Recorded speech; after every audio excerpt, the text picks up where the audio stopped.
因為商台首席智囊陳志雲嘅一番言論，本地人氣男團 MIRROR 會唔會出席出年1月1日嘅叱咤樂壇頒獎典禮，又引起咗討論。陳志雲13號出席活動提到，聽聞 MIRROR 其中1-2位成員可能會由澳門趕返香港出席，不過佢有重申自己唔清楚佢哋最後會唔會現身。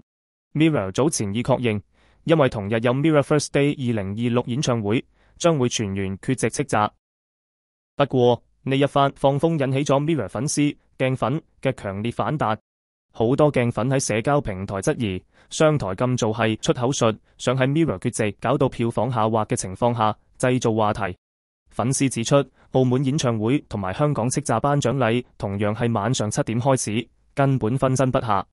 佢哋仲留言呼籲偶像同埋公司千祈唔好跪，認為無必要為領獎而匆忙趕場，影響演出。建議商台如果要頒獎，大可以派人送獎去澳門。對於陳志雲嘅爆料， MIRROR 成員伊頓呂爵安喺14號直接回應，話自己冇收到通知要出席，仲解釋元旦日喺澳門表演會搞到好夜，時間上真係難以配合。值得注意嘅係，今屆叱咤樂壇我最喜愛的歌曲最後10強入面，有一半都係 MIRROR 成員嘅作品，人氣毋庸置疑。